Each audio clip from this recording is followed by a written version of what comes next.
Le pido al equipo que por favor nos grabe. Déjenme saludar con muchísimo gusto al compañero Molay Mazo Ontiveros, ofrecerle una disculpa por tenerlo en línea este tiempo, estos minutos. Querido Molay, bienvenido a Sin Censura, ¿cómo estás? Hola, buenos días, ¿cómo están allá? ¿Qué tal en casita este 3 de febrero tan interesante que se pinta, ¿no? Sí, interesante, querido amigo Molay. Efectivamente, hoy pues la comunidad, los millones y millones de mexicanos que vivimos acá, junto con nuestros hermanos latinoamericanos y también muchos inmigrantes han hecho este llamado a un paro nacional, algo que muy pocas veces se ve en cuanto a los inmigrantes se refiere acá en los Estados Unidos, Molay. Pero bueno, pues son las medidas que se necesitan frente a lo que está ocurriendo, a como tú lo has denominado la desquiciada carrera de Donald Trump hacia su derrota. Así es. Sí, la actitud de Donald Trump este fin de semana, esta imposición de aranceles y toda esta bravuconería y toda esta actitud, me lo dice muy bien una compañera, ¿no? Que ustedes entrevistaron, esta actitud fascista, eh, es abiertamente una carrera una carrera de Donald Trump, no solo hacia su derrota política, que seguramente la veremos, el problema es cuándo la veremos y cómo la veremos, ¿no?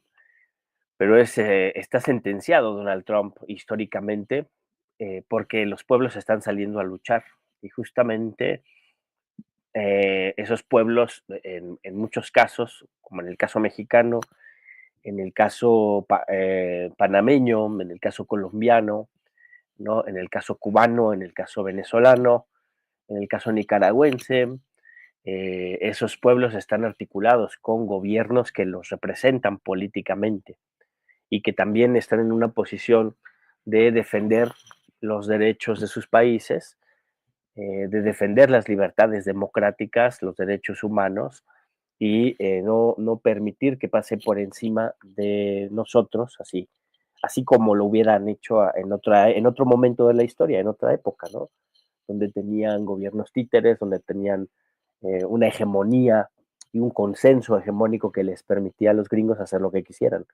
Hoy no tienen ese consenso y eso es muy importante. Digamos que la correlación de fuerzas del imperialismo y de las democracias es diferente a lo que Donald Trump supone, ¿no? Eso es. Y por otro lado, el ataque contra China, ¿no? El mantener los, los focos de desequilibrio, los focos de agresión, los focos de guerra, como el caso ucraniano o el caso del genocidio en Palestina, ¿no? Aunque, digamos, no ha acelerado los procesos allá, eh, no los ha tampoco, no ha hecho ningún guiño de frenarlos, ¿no?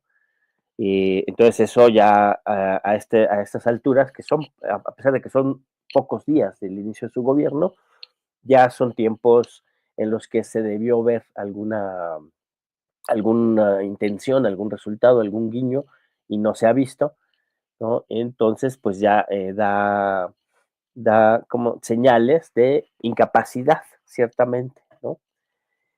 Y dentro del país es evidente, ¿no? Hay voces que no necesariamente son las voces del pueblo ni de la izquierda, hay voces dentro del Parlamento norteamericano, ¿no? Hay un documento de 43 congresistas que están llamando a Donald Trump a frenar su política, su programa, ¿no? Porque la afectación a la economía norteamericana de la imposición de aranceles, ese 25% a Canadá y a México, y a China el 10%, pues es un golpe, es un tiro en el pie, ¿no? Todavía no entra en vigor y ya causó problemas en la economía norteamericana. La semana pasada ya había serios problemas para la economía norteamericana, ¿no? Con aumento de precios y con la inasistencia de los trabajadores a los centros de trabajo, en algunos casos por convicción y en otros casos por miedo a ser detenidos, ¿no? Y son los trabajadores que son la base de la economía y de la producción norteamericana. Esos son los trabajadores más importantes, porque son los trabajadores que inician el proceso productivo, ¿no? O sea, si uno entiende la economía capitalista en tres momentos, ¿no? Uno que es la producción, y el otro que es la circulación, y el tercero que es su realización en la venta, o sea, el consumo, pues el momento de la producción está frenado porque los trabajadores que hacen los trabajos más difíciles y más pesados no pueden asistir a sus trabajos con libertad porque tienen miedo de ser detenidos por una conducta fascistoide, una conducta persecutoria por parte del gobierno de Donald Trump, que está criminalizando a la clase trabajadora, no solo criminalizando a los mexicanos, sino criminalizando a la clase trabajadora no blanca, la clase trabajadora no caucásica, ¿no? Y con todo este discurso antiinmigrante y con todo este discurso de odio, pues ha generado condiciones poco beneficiosas para el capitalismo norteamericano, ¿no? Y luego con la entrada en vigor de los aranceles, pues va a meter a la economía norteamericana en un problema muy serio. Y por el otro lado, o sea, la economía norteamericana se va a ver constreñida por esa imposición de aranceles, pero obliga a los países afectados, ¿no? A sus aliados, a sus vecinos, a sus amigos, a tomar medidas también. Y es la parte que se pone más interesante de todo este fenómeno. ¿Qué decisiones tienen que tomar gobiernos como el de México, como el de Canadá, como el de China, ¿no? ¿Qué decisiones están obligados a tomar? El gobierno de Canadá nos sorprende a todos porque necesariamente cambió su actitud, ¿no? Y vimos ya a un Justin Trudeau que parece que le salieron amígdalas en esta última semana y obligado por las circunstancias tuvo que salir a enfrentar. Se ve que no le agrada, tiene un rostro que no le, un rictus, ¿no? De que no es el mejor momento para su carrera política. A él, a Justin Trudeau y a su grupo político, digamos, la clase social a la que pertenece, no le gusta enemistarse con Estados Unidos, ¿no? Digo, a nadie le gusta, pero para ellos es una vocación caerle bien al imperio. Y entonces esta situación ha obligado a que las fuerzas políticas canadienses, muy distinto a lo que pasa en México, las fuerzas políticas canadienses, incluida la oposición, han cerrado filas para decirle a Donald Trump, tú vas a recibir una respuesta contundente de nuestra parte, también te vamos a poner aranceles, no te vas a salir con la tuya, ¿no? Y han posicionadose de manera muy firme. México también lo ha hecho, ¿no? Nuestra presidenta ha sido muy clara, no solo en responder a las amenazas económicas, ¿no? En dos sentidos muy concretos. Uno, se viola un tratado de libre comercio que tiene 30 años, ¿no? Que fue revisado y recompuesto y mejorado, digamos, en términos de darle un mayor equilibrio, ¿no? Cuando Andrés Manuel López Obrador firmó un nuevo acuerdo, renovó el TLC, pero se modificó necesariamente, ¿no? Para hacer este nuevo acuerdo, el TEMEC, ¿no? Que le llamamos acá, mejoraron las condiciones y fue un acuerdo de mayor horizontalidad en la relación bilateral México-Estados Unidos, ¿no? Por eso se han podido hacer algunas reformas importantes en nuestro país, porque se revisó el acuerdo, pero es un acuerdo que se firmó por la administración de Donald Trump, ¿no? Y ahora esta nueva administración de Donald Trump, sin revisar el acuerdo, sin sentarse a la mesa con, con sus aliados económicos, de manera unilateral decide romper ese acuerdo con la imposición de estos aranceles del 25%. Entonces, eso hasta es ilegal, ¿no? En términos del derecho internacional, hasta resulta ilegal que un Estado viole un acuerdo trilateral con sus vecinos y con sus aliados económicos. Se está infringiendo en una ilegalidad. No nos sorprende porque es un tipo que es un criminal juzgado, ¿no? Entonces a él la legalidad y el Estado de Derecho no le importa ni a nivel local ni a nivel internacional. Pero se tiene que decir, es ilegal lo que está haciendo Donald Trump. Y el otro sentido de la crítica y de la respuesta de la presidenta Claudia Sheinbaum es esto de desmentir, ¿no? Las inaceptables mentiras las difamaciones, que desde lo más alto del poder político de Estados Unidos, eso es muy vergonzoso, ¿no? Que un gobierno utilice la difamación más vil y más barata, sin prueba alguna de que hay un vínculo del crimen organizado con el gobierno de nuestro país, ¿no? La respuesta es muy firme, muy contundente de Claudia Sheinbaum. Aquí, en este espacio y en otros espacios, se ha dicho en muchas ocasiones que el problema en Estados Unidos es el consumo de las drogas, el problema es el mercado local norteamericano, el problema es que no se atiende la crisis sanitaria de la drogadicción de la población norteamericana, no se combate al narcotráfico interno en Estados Unidos, no se combate el flujo de las armas de Estados Unidos hacia México, donde sí hay demostrada una relación de los capos mexicanos con las fabricantes de armas en Estados Unidos, y eso no lo atiende, ¿no?, el gobierno norteamericano, y que no se atiende el mercado farmacéutico que ha promovido durante los últimos 20 años el consumo de opiáceos de manera frenética, ¿no? De forma legal, ¿no?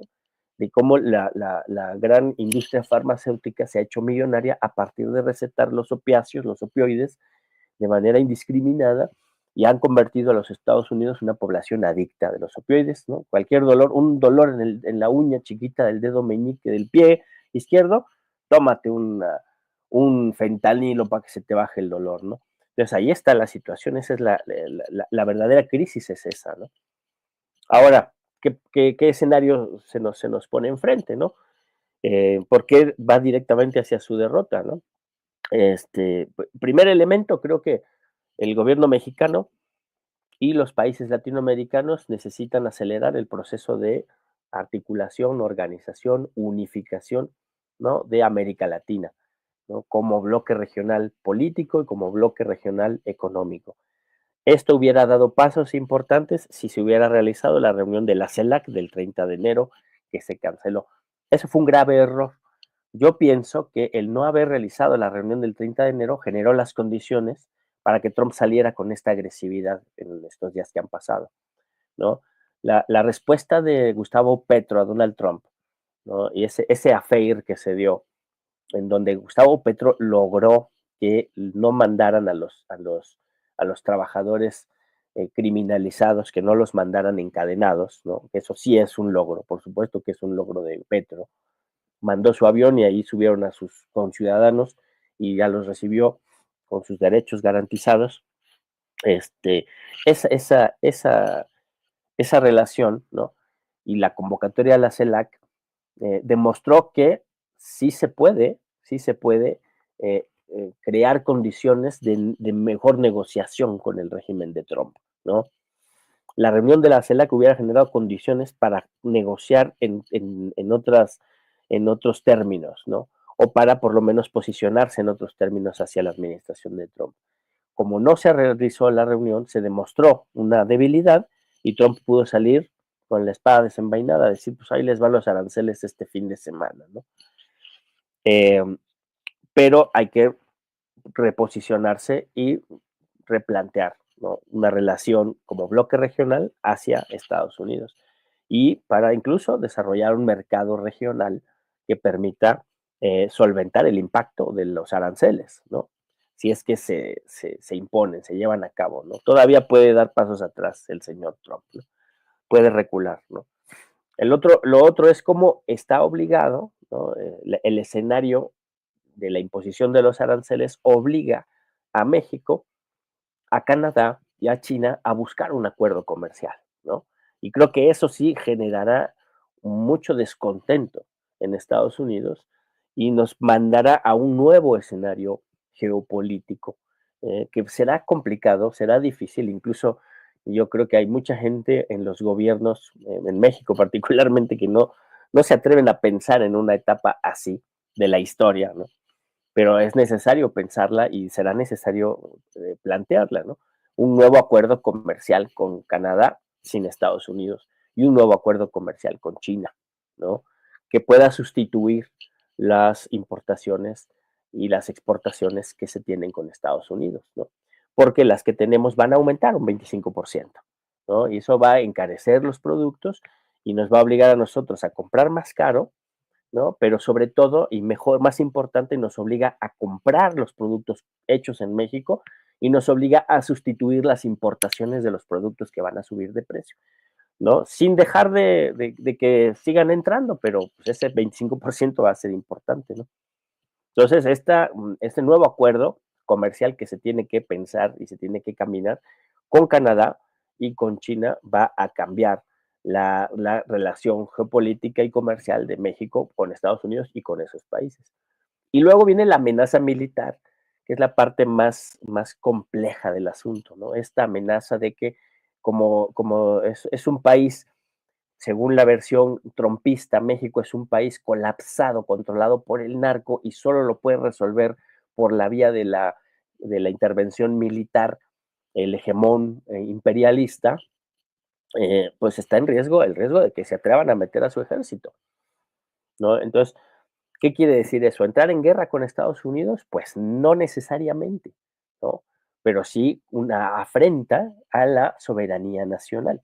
¿Y cómo se combate esa afrenta a la soberanía nacional? Si ya lo han hecho, ¿no? Ya tenemos esto del secuestro del Mayo Zambada, que a mí no me cabe duda, es una acción premeditada para generar un escenario de guerra y caos en Tamaulipas. No me queda la menor duda que es un escenario creado de por el estado profundo norteamericano para generar una crisis en el momento de la transición del gobierno de Andrés Manuel al de Claudia Sheinbaum.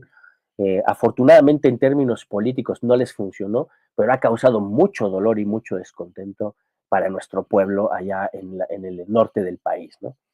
Particularmente en el estado de Sinaloa. Bueno, pues ya lo han hecho, ya han metido su gente al territorio y ya han extraído ciudadanos mexicanos, narcos o no, son ciudadanos mexicanos y esa forma de extraerlos se llama secuestro. Por eso hay una acusación de secuestro contra el gobierno gringo, ¿no?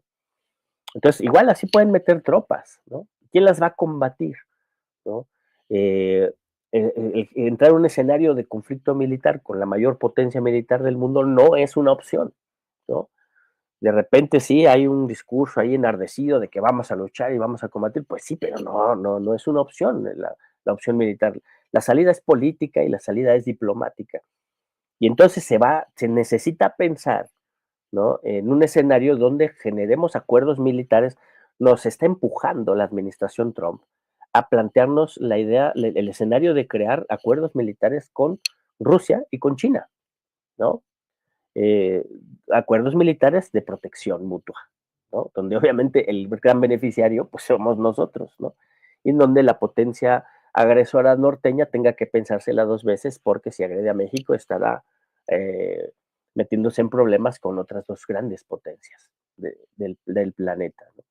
Entonces, claro que esto no es fácil, no es algo que se cueza de un día para otro, pero este fin de semana, el domingo, nos despertamos con la noticia de que Rusia aceptaba la participación de México, entre otros países, en su mercado de divisas, ¿no? Una relación económica que no habíamos tenido antes, ¿no? Y hay un guiño de Rusia hacia América Latina, porque de hecho también Argentina entró a su mercado de divisas, ¿no? Seguramente ya saldrá rápido Milei a deslindarse y a salirse, ¿no? Porque él está en contra de los sistemas que no son libertarios. Entonces, vamos a ver si es elocuente el señor Milei y rechaza entrar al mercado de divisas ruso. Pero en el caso mexicano, pues hay un guiño de parte de aquel país, el país más grande del mundo, por cierto, con los mayores recursos naturales, de que pues, se puede crear una relación bilateral más estrecha y en este momento se necesita que América Latina tenga una relación bilateral como bloque con China y con Rusia que permita proteger en términos militares a nuestra región y a nuestro país, ¿no? Hay que buscar las formas políticas y diplomáticas de inhibir la intervención militar de Estados Unidos. Y yo creo que en este momento la única forma de hacerlo es acercarse a China y acercarse a Rusia, ¿no? No es el escenario mejor, no es la mejor de las noticias, pero las decisiones que Donald Trump está tomando empujan a buscar esas alternativas. Yo no sé si esto se esté barajando en algún espacio del gobierno de nuestro país, pero son las alternativas que veo para una coyuntura tan complicada. Y el tercer elemento, cuarto, ya no sé cuántos llevo, es cómo el pueblo en Estados Unidos, el pueblo mexicano, los pueblos eh, migrantes, ¿no? Los ciudadanos, incluso los ciudadanos norteamericanos de origen latinoamericano mexicano, están saliendo a movilizarse de manera contundente y valiente ahí en el seno del imperio, ¿no?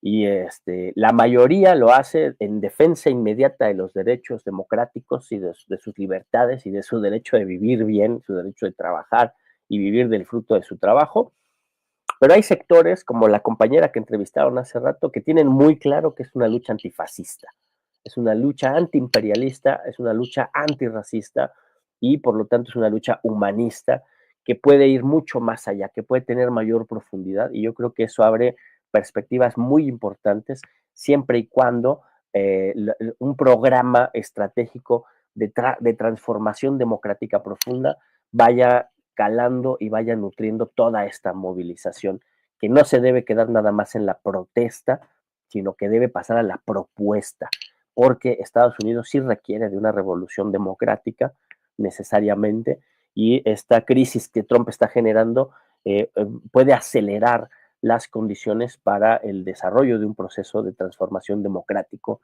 en aquel país, ¿no? Y desde México hay que asumirlo también así. O sea, la posición de nuestro país es muy importante en el siglo XXI. ¿Quién hubiera imaginado que México en el siglo XXI fuera la punta de lanza de la lucha antifascista? ¿No? Así hay que entender esta etapa de la historia. No solo es un asunto entre un presidente enloquecido y un gobierno democrático. No, es un asunto de la humanidad en contra del fascismo, de la vida y la humanidad, ¿no? La defensa de la vida y la defensa de la humanidad en contra del fascismo. Y la punta de lanza de eso es nuestro país, nuestro gobierno y nuestros hermanos que están allá del otro lado dando la cara y haciéndolo de manera muy firme. Mi querido Toño, esa es a grandes rasgos mi reflexión. Quería insistir un poco en eso, en que creo que estamos viendo un mundo unido, un mundo unido en contra del fascismo. Ya lo hemos experimentado como humanidad y lo rechazamos abiertamente, a pesar de que pues, obviamente hay voces, las mínimas, que buscan volverlo a implementar en todas partes. Me parece que esto es efectivamente, ¿no? Si bien es cierto, México es punta de lanza en lo que está ocurriendo, querido Molay, eh, eh, veo pues vamos, ¿no? Una humanidad unida frente al fascismo, empezando con la lucha en contra del genocidio en la Franja de Gaza, algo que de verdad es un hecho sin precedente, que la gente, que el mundo se haya volcado en contra de esto gracias a las redes sociales, que por fin salieran a marchar, a protestar el asesinato sistemático de civiles, específicamente de niños en su momento. Y ahora, bueno, pues ante la llegada del fascismo directamente a los Estados Unidos, una de las principales potencias mundiales, vemos que la gente está unida en todo esto.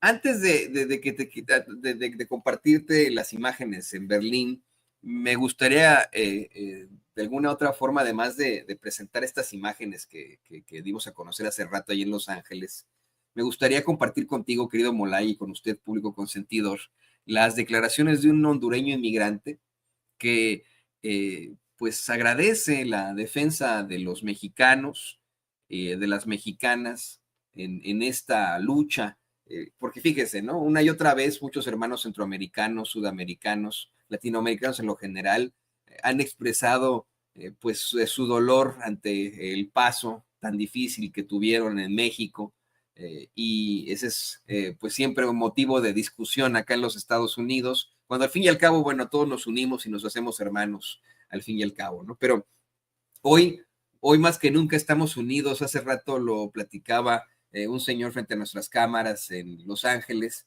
cómo es que como latinoamericanos estamos unidos en estos momentos, y creo que esta es una de las muestras. Escuchemos a este hermano hondureño. Soy hondureño y mi respeto para toda la gente de México, porque la gente de México me he dado cuenta que son los únicos que han sacado la cara por la comunidad latina cuando pasan cosas así como las que estamos pasando ahora mismo. Porque como les digo, mi gente, yo nunca he visto protestas aquí de hondureños, de venezolanos, de guatemaltecos o de salvadoreños. Nunca he visto protestas. Lo que siempre ha sacado la cara por nosotros son los mexicanos. Y mi respeto para toda la gente de México. Y esto, mi gente, no es como para crear controversia o para crear problemas, sino es para que nos unamos más entre todos y seamos más unidos con lo que está pasando ahora mismo.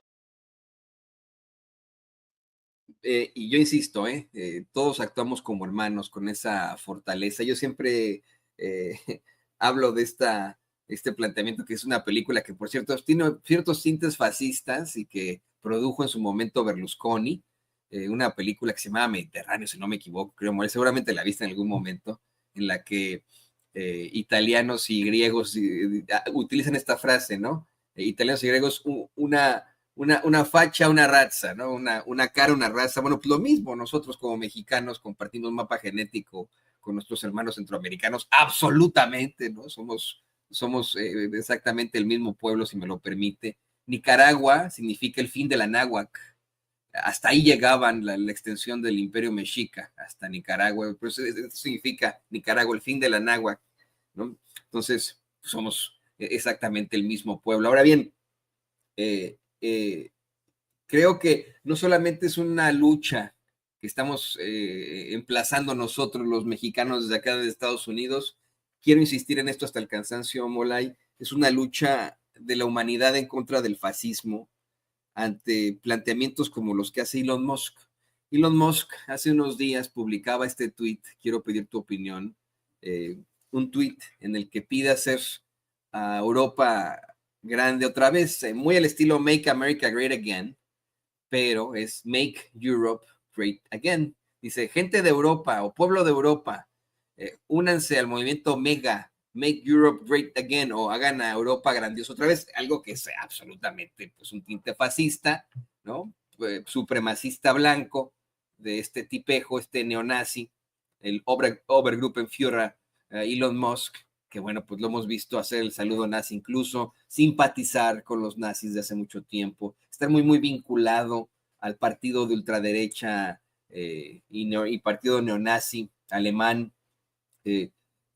además de ser un racista, un clasista, un antiinmigrante, eso es, pues vamos, ¿no?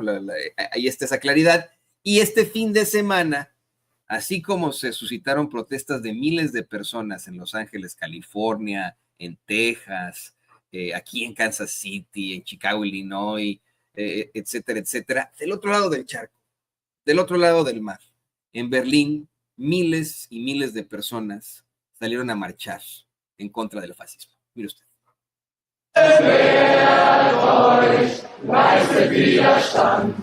Gegen den Faschismus hier im Land. Haltet fest zusammen, haltet fest zusammen. Jetzt werden wir wieder ganz leise. Gegen den Faschismus.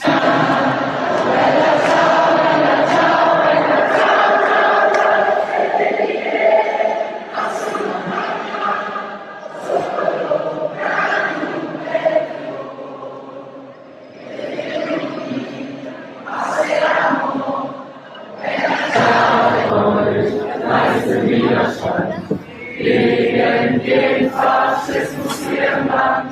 Auf die Barrikaden, auf die Barrikaden. Leiste Widerstand. Gegen den Faschismus hier im Land. Auf die Barrikaden, auf die Barrikaden. Creo que está de más decir por qué es importante que ya en Berlín la gente en los miles saliera a manifestarse en contra del fascismo, evidentemente, ¿no? Ante pues la tragedia humana a la que nos enfrentamos hace décadas debido a otro genocida, bueno, en este momento es un genocida fascista de nombre Adolf Hitler y su movimiento, el Partido Nacional Socialista Alemán. ¿Qué nos puedes decir sobre todo esto, querido Molay? Pues primero que el problema del ascenso actual del fascismo, ¿no? Es que se le solapó. Los gobiernos capitalistas, las democracias liberales, los medios de comunicación, muchos intelectuales solaparon lo que llamaban la ultraderecha, ¿no? Que poco a poco fue ganando terreno en el discurso, fue ganando terreno en el ambiente político, ¿no? Sobre todo con esta discursiva de la, la, la lucha contra lo políticamente correcto, ¿no? Esta derecha cínica que se presenta como los outsiders, que son críticos del sistema establecido y plantean acelerar el capitalismo, ¿no? Y acabar con los lastres del sistema tal cual existen, ¿no? Del sistema neoliberal o del sistema post-neoliberal, ¿no? Y se les concedió mucho, se les ha permitido mucho. O sea, hay cadenas de televisión completitas que apoyan a Donald Trump. Y no lo apoyan de ahorita, lo apoyan desde hace varios años, ¿no? Se le dieron canales de televisión, ¿no? Silvio Berlusconi, tú mismo lo trajiste a colación, es un fenómeno de los medios de comunicación, es un empresario de medios de comunicación al que ningún gobierno italiano jamás le puso ninguna sanción ningún límite, ¿no? El cuate estaba acusado de abuso sexual, estuvo acusado de trata de personas y nunca hubo una sanción, nunca hubo una multa, nunca, ¿no? O sea, entraba en juicios y se hacía el escándalo mediático y el tipo sobornaba a los jueces y salía libre, ¿no? Y eso se solapaba, y eso en el mundo incluso hasta se aplaudía. Yo recuerdo cuando yo era niño y en la televisión mexicana se veía a Silvio Berlusconi como hoy el magnate estrafalario que gobierna Italia, y qué interesante sería tener un gobernante tan atrevido, ¿no? Esa, no me gusta usar el término se blanqueaba, pero digamos que se le lavaba la cara a esa expresión ultraderechista que tenía como fondo de su discurso combatir los derechos humanos, combatir las libertades democráticas y sobre todo combatir cualquier alternativa al neoliberalismo y al capitalismo salvaje, ¿no? Combatir al socialismo, ¿no? O sea, siempre el fascismo, el núcleo fundamental del fascismo es combatir las alternativas de los pueblos para proponer una salida civilizatoria a las crisis cíclicas del capitalismo. ¿Y cuál es esa alternativa de los pueblos? El socialismo, ¿no? Diferentes formas de socialismo. Cuando digo socialismo no me refiero a la experiencia soviética, nada más. O sea, lo que hemos visto como socialismos realmente existentes en la historia de la humanidad han sido diferentes experiencias políticas, económicas, que hay que estudiarlas, pero eso no es el socialismo, ¿no? Digamos, el socialismo en términos conceptuales es la alternativa de los pueblos frente al capitalismo voraz. Y esa alternativa de los pueblos implica derechos humanos, implica democracia, implica una economía subordinada a la satisfacción de las necesidades de las personas y no a la satisfacción del mercado, ¿no? Así a grandes rasgos, ¿no? Contra eso es contra lo que aparece el fascismo, ¿no? Contra los derechos de las mayorías, contra los derechos de los trabajadores, contra los derechos de las personas racializadas, obviamente contra los derechos de las mujeres, obviamente. El fascismo es profundamente patriarcal y reaccionario, machista, contra los derechos de todas las disidencias sexoafectivas, porque el fascismo es machista, retrógrado y conservador, ¿no? Y cualquier expresión de sexualidad, de libertad espiritual y física de los seres humanos, el fascismo la ve como un peligro, ¿no? Porque de ahí surgen las alternativas, de la libertad, de la libertad amorosa, de la libertad expresiva, de la libertad de la confraternización humana, es de donde surgen las alternativas a la explotación, a la marginación y a la pobreza, y entonces el fascismo es la encarnación de la explotación, la marginación y la pobreza, entonces combate toda expresión de libertad humana, ¿no? Entonces, todo eso se solapó, ¿no? Por eso creció Vox en España, Por eso ha crecido Marie Le Pen en Francia, por eso ha crecido Alternativa para Alemania en Alemania, ¿no? Por eso ha crecido la ultraderecha en América Latina, como en el caso de Milei, como en el caso de Bukele, como en el caso de Noboa, ¿no? Aunque se cuecen aparte, ha habido un solapamiento, ha habido una complicidad, ha habido un blanqueamiento y ha habido una inacción de los gobiernos y de los medios de comunicación frente a los discursos de odio, frente a las narrativas proimperialistas, racistas, clasistas, son claramente clasistas, ¿no? Ha habido esta forma de blanquearlas y se ha permitido su ascenso, ¿no? Y ¿qué era la ultraderecha o el populismo de derecha que se le ha llamado de manera muy eufemística? Pues ha sido el fascismo, ¿no?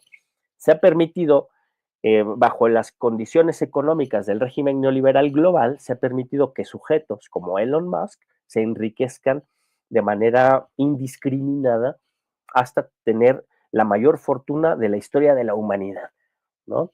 Pero además, o sea, la lógica de la acumulación capitalista está permitiendo que haya una pequeña fracción de seres humanos, ¿no? Que son estos los súper ricos, los 1.000 millonarios, que la Oxfam en un informe que presentó para la reunión de Davos, donde se reúnen los más ricos del mundo, a ver, según ellos se reúnen a ver cómo van a darle solución a los grandes problemas del capitalismo, cuando ellos son los beneficiarios del capitalismo, de este capitalismo salvaje, ¿no?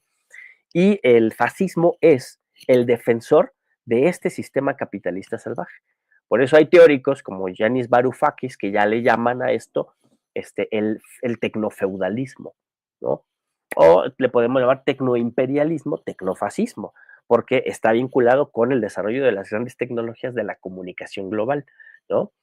Oxfam presentaba en los datos que no son menores y no están desvinculados del ascenso del fascismo, al contrario, están articulados con el ascenso del fascismo, no son cosas distintas, ¿no? En 2024 surgieron 204.000 millonarios, 204.000 millonarios, lo expresé mal, ¿no? En el año pasado, durante el año pasado, 204.000 millonarios, ¿no? Es decir, tienen grandes fortunas que nunca antes habían existido, ¿no? Miles de millones de dólares en sus fortunas, billonarios van a ser en los siguientes años, ¿no? Casi 4 nuevos súper ricos por semana se incorporaron a las clases al 1% de la población global, ¿no? 4 nuevos por semana, a partir de las tecnologías y a partir de las farmacéuticas, ¿no? Ahí está la cuestión. ¿Por qué Estados Unidos no combate el fentanilo poniéndole restricciones a las farmacéuticas que lo venden legalmente? Pues porque 4 nuevos 1.000 millonarios de ese sector se han incorporado al universo del 1% del mundo que toma las decisiones y que ponen a gobiernos fascistas ahí, ¿no? El 1% más rico extrae 30 millones de dólares del sur global por hora. El 1% más rico del mundo extrae por hora, ahorita lo están haciendo, 30 millones de dólares del sur global. ¿Quién es el sur global? América Latina, los pueblos de Asia no chinos, ¿no? Los pueblos africanos, ¿no? En su totalidad, los pueblos de Medio Oriente, ¿no? El sur global. La riqueza conjunta de los 10 hombres más ricos del mundo aumentan 100 millones de dólares al día, ¿no? El 60% de su riqueza es heredada. El caso de Elon Musk es el más evidente, ¿no? Es esto que se presenta como si fuera ¿cómo se llama esto? Un emprendedor, pero en realidad heredó las minas de esmeraldas de su papi, minas de esmeraldas donde se explotaba la fuerza de trabajo de infantes, ¿no? Infantes negros, porque de eso se trata, de que los niños racializados sean los que produzcan la riqueza del 1% que está imponiendo al fascismo nuevamente como salida a la crisis de su sistema, ¿no? Dentro de una década, los siguientes 10 años, al menos 5 billonarios habrá en el mundo, ¿no? O sea, tendremos 5 Elon Musk en el mundo en los siguientes 10 años.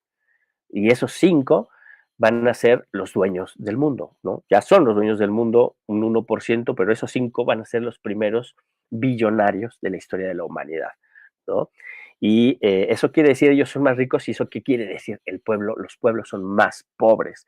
Y para controlar esa desigualdad, para imponer esa desigualdad, necesitan regímenes autoritarios, regímenes que convenzan a la mayoría de la población de que las cosas así son normales, de que está bien el machismo, de que está bien el patriarcado, de que los blancos tienen derecho de dominar sobre los negros, de que los hombres tienen derecho de dominar sobre las mujeres, ¿no? De que los ancianos ya no sirven y tienen que dejar de estorbar, ¿no? De que las poblaciones racializadas y explotadas son minas de las cuales se pueden extraer los recursos naturales y la fuerza de trabajo sin problema alguno. El normalizar esa situación y el convencernos de esta situación es lo que garantiza la reproducción de esta forma de enriquecerse de una pequeña fracción de la humanidad e imponer esas tasas de desigualdad tan, tan irracionales, ¿no? Esa es la base económica sobre la que aparecen los monstruos del fascismo, ¿no? Los monstruos del fascismo no son unos loquillos que aparecieron por allí, que tienen un discurso de odio y los frenamos con democracia. Sí, los frenamos con democracia, pero no son unos loquillos aislados, están articulados con el gran capital y son la salida del gran capital para la crisis estructural del capitalismo, ¿no? Y es la respuesta fascista, es la respuesta natural a esa crisis que tiene otra alternativa, que es la alternativa democrática, y hoy por hoy necesariamente la alternativa socialista. Hay un video de Rodríguez Zapatero que a mí me sorprendió, ¿no? Donde dice, este es el momento en el que más se necesita ser socialista y en el que tenemos que estar orgullosos de ser socialistas, ¿no? Claro, Rodríguez Zapatero lo dice muy en su nivel de este socialismo endulcorado, ¿no? De los españoles, ¿no? Del PSOE en particular, pero lo dice confrontando el programa trumpista, ¿no? Y caracterizando el programa trumpista como un programa reaccionario, un programa profundamente conservador y saqueador imperialista, ¿no? Que plantea subordinar los derechos de los pueblos, los derechos de la humanidad, a las lógicas de reproducción y acumulación de la riqueza de los grandes ricos, ¿no? Entonces, claro, estoy totalmente de acuerdo con Zapatero, ¿no? Hay que ofrecer un programa distinto, es el programa connatural de las mayorías populares, al programa de la salida reaccionaria, de la salida fascista, que puede ser neoliberal o puede ser antiglobalista, pero es una salida que siempre es en beneficio de los ricos y en detrimento de las mayorías sociales. Concretamente en Alemania, ¿qué pasó? Es muy bueno, es muy positivo que el pueblo alemán salga a la calle a defender lo poco que le queda de democracia, ¿no? Que en comparación con lo que vivimos en América Latina, pues Alemania vive en condiciones muy satisfactorias. Pero han perdido muchos derechos, han perdido muchas conquistas de los trabajadores alemanes, se han echado atrás, ¿no? Sobre el descontento de la población alemana, sobre todo de la clase trabajadora alemana, es sobre donde ha crecido el programa de los fascistas, porque han culpado de todas las pérdidas de derechos, del empobrecimiento de su vida, del encarecimiento de los productos que consumen, ¿no? Es decir, del perder calidad de vida de la población trabajadora alemana. Alternativa para Alemania ha señalado como culpables a los trabajadores migrantes, ¿no? Particularmente a los trabajadores africanos y a los trabajadores de Medio Oriente, sobre todo sirios, ¿no? Que han tenido que salir tanto de África como de Siria por culpa de los experimentos militares y de extracción económica de Occidente, ¿no? Entonces salen las migraciones, llegan a Europa, llegan particularmente a Alemania y a países del norte europeo, y la agenda de racialización y de combate a la clase trabajadora de la ultraderecha los culpa. Y el culparlos como el problema, muy al estilo del nazismo del siglo XX, ¿no? De culpar de todo a los judíos, culpar de todo a los gitanos, culpar de todo a los comunistas, culpar de todo a los homosexuales, ¿no? Pues en este caso también lo están haciendo, ¿no? Y Es un ha discurso impactado. de la política, ¿no, Mola? Y muy, muy, muy básico. Claro. El echar la culpa a los demás se utiliza desde la Grecia antigua, pues esta xenofobia también que utilizaron en el discurso, y está creciendo, la verdad, ese movimiento neofascista en Alemania y en toda Europa. A mí me da más bien gusto que podamos ver esas imágenes de miles de personas, así como en Los Ángeles, con imágenes capturadas por nuestro queridísimo amigo Porfirio Vázquez, así como en Los Ángeles, miles de personas también salen a marchar en Berlín, en otra de las capitales del mundo, en contra del fascismo, querido compañero Moray Maza. El problema que tienen los alemanes es que esta movilización de masas no tiene una correspondencia político-electoral. Ese es el problema, ¿no? Es como cuando en México marchamos contra el PRI, marchábamos con el PRD, marchábamos con el EZLN, marchábamos con los compañeros de San Salvador Atenco, llenábamos el Zócalo 1, 2, 3 veces, y cuando llegaban las elecciones no éramos lo suficientemente contundentes como para darle la vuelta al sistema, ¿no? Hasta que lo logramos con Andrés Manuel López Obrador. Y ahorita en Alemania tiene una situación así, ¿no? O sea, Die Linke, ¿no? La izquierda, está en el 4% de preferencias, ¿no? Sí, sí. La UCD, ¿no? Los socialcristianos, demócratas cristianos, son los que tienen una posibilidad de vencer, ¿no? Y el que está creciendo, pisándole los talones a los demócratas cristianos, pues son Alternativa para Alemania, apoyados ya por el gran capital de manera abierta, ¿no? Que está Elon Musk ahí atrás de eso, ¿no? Ahora, si esta movilización se vuelca a apoyar una alternativa electoral de izquierda y se logra elevar la izquierda, digamos, ¿no? O sea, si logran concentrar el voto en la izquierda y no en los menos peores, que son los demócratas cristianos, entonces sí veríamos un cambio en la situación. Porque es muy probable que en las elecciones, de hecho ya van a ser prontamente las elecciones en Alemania, es muy probable que tengamos una alianza natural, que es la que gobierna actualmente, de los verdes, y los demócratas cristianos y los socialdemócratas, ¿no? Son el gobierno actual. Bueno, ese gobierno actual es el que ha blanqueado a la derecha, es el que ha permitido el ascenso del fascismo y es el que puede ganarle, por lo menos en las encuestas, ¿no? Ahora, si hay un atrevimiento, un programa atractivo de la izquierda que logre capitalizar toda esta movilización social y ganar la elección, eso ya nos permitiría pasar a otro escenario, ¿no? Porque justo los demócratas cristianos y su coalición de gobierno son los que persiguen a los niños de 14 años en la calle por traer la bandera de Palestina, ¿no? Son los que han ilegalizado que se diga desde el río hasta el mar, Palestina vencerá. Te llevan a la cárcel si lo dices en la calle. ¿Eso cómo se llama? También eso es fascismo, ¿no? El periódico oficial de los verdes sacaron una propaganda criminalizando a esta chavita, ¿cómo se llama? Esta Greta Thunberg, ¿no? Porque se incorporó a las movilizaciones en apoyo de Palestina, pero además en su discurso ecologista ya tiene una expresión anticapitalista. Ella entendió que el desarrollo del capitalismo y la actual forma de acumulación y aceleramiento de la producción de las mercancías es lo que genera la destrucción del planeta. Ella ya lo entendió y ahora está en una posición mucho más crítica y anticapitalista. Y los verdes, ¿no? Ese partidito que está ahora en contra de Alternativa para Alemania, ¿no? Sacaron una portada de su órgano central diciendo que era ciudadana non grata. Jugaron con el nombre de Greta Thunberg y pusieron non Greta, ¿no? Porque estaba apoyando a los terroristas palestinos. Entonces, eso es lo que se pone como opción frente a Alternativa para Alemania. Entonces, flaca opción, ¿no?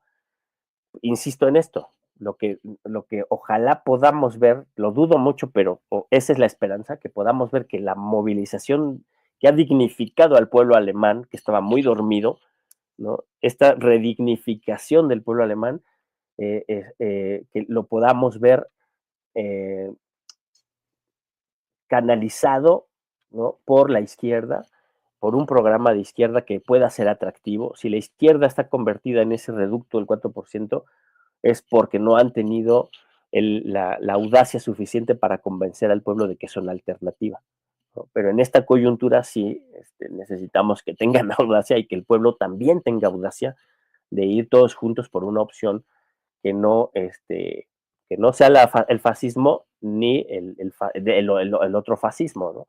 El fascismo tradicional, ¿no? Y creo que, y así en todo el mundo, ¿no? En todo el mundo hay que salir en una posición de defensa de los derechos, de crear alternativas democráticas y populares, ¿no? Que tengan una agenda profundamente humanista, ¿no? Antirracista y anticlasista en sentido radical, porque además cuando uno es anticlasista, tiene que ser antisistema, ¿no? Tiene que ser crítico del sistema capitalista, porque el problema del clasismo es que existen las clases sociales, ¿no? No solo se trata de que no veas a los demás por detrás de tu hombro, por debajo de tu hombro, se trata de que no exista la explotación. Entonces hay que estar pensando ya en la democracia en sentido fuerte, ¿no? En sentido radical. El antifascismo tiene que tener una alternativa. La movilización de nuestro pueblo en Estados Unidos necesariamente tiene que ir generando una revolución de las conciencias e ir articulando una alternativa estratégica y programática al sistema político gringo, ¿no? Porque la cosa no se va a quedar en que tú le lleves la carta de los trabajadores al presidente Trump. Eso no va a funcionar. Lo que se necesita es que tú le tuerzas los brazos al sistema y frenes la fascistización del régimen proponiendo alternativas democráticas, ¿no? Y eso necesariamente implica que el movimiento tiene que llegar a escenarios desconocidos de su lucha, ¿no? Pacíficos, democráticos, civiles, pero nuevos escenarios de movilización y de confrontación, incluso de ruptura con un régimen caduco que está en descomposición, y esa descomposición es lo que estamos viendo, la fascistización, ¿no? Pues eso es lo de MAGA, ¿no? Esto del cuate, ¿cómo se llama? Elon Musk, ¿no? Diciendo que van a ser fascista Europa, eso es lo que está diciendo, ¿no? Vamos a ser fascista toda Europa. Es un delirio, ¿no? El problema es que tiene el dinero para intentarlo, ¿no? Ese es el problema real, pero es un delirio, porque sí creo que van a encontrar resistencia, fuerte resistencia de la lucha popular, del movimiento feminista, de los trabajadores, de la lucha por los derechos humanos, de la lucha en contra de la guerra, en contra del genocidio, ¿no? Sí, va a haber resistencia, Así es, no la tienen fácil, ¿no?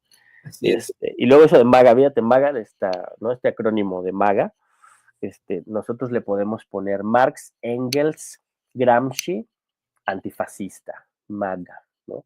O si quieres, AMLover, ¿no? perdón, Marx, Engels, Gramsci, AMLover o antifascista. Nuestro mega, ¿no? Y así será, querido Molay. Y yo, pues, qué interesante lo que nos estás planteando aquí en Sin Censura. Yo quiero agradecerte a nombre del equipo de Sin Censura y, por supuesto, de nuestra gran audiencia, esta intervención tan importante, esta explicación que nos das tan fuerte.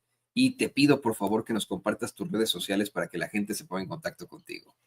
Pues estoy yo en Facebook, a veces en Twitter, casi no me meto, debería meterme más, pero en Twitter, ahora que ya todos están yendo de Twitter, ahí voy yo a meterme, ¿no?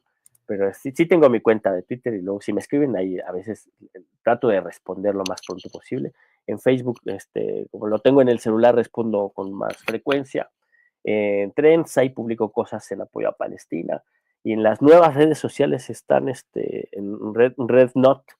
Voy a aprender chino porque quiero meterme a RedNote ahí a ver cómo se mueve el mundo de las redes sociales chinas.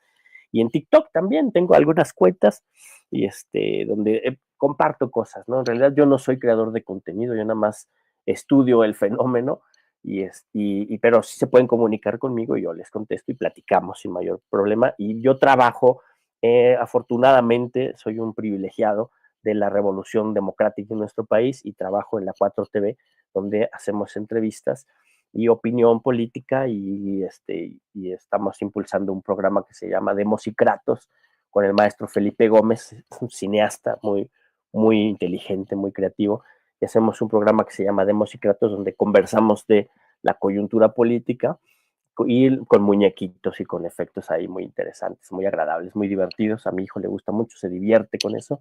Entonces ahí búsquenlo para que lo chequen y nos compartan y hagamos esta gran conversación más rica y más sabrosa. Y pues ya con eso me despido. Agradezco muchísimo al equipo de Sin Censura que me han brindado este espacio para poder, ¿cómo se dice esto? Desahogar mis penas y mis preocupaciones, y es terapéutico y es saludable que uno lo haga y lo comparta con el pueblo culto conocedor, la raza de Sin Censura, a Ceci, a los camaradas que están en los controles, a todos los compañeros que están dándole orden a la conversación, a ti, Toño, y a Vicente, un gran abrazo y muchísimas gracias. No, el agradecimiento es nuestro, Molay. Muchísimas gracias al historiador Molay Maza Ontiveros aquí en Sin Censura. A la orden. Enriquecedor su aportación aquí en Sin Censura. Y oiga,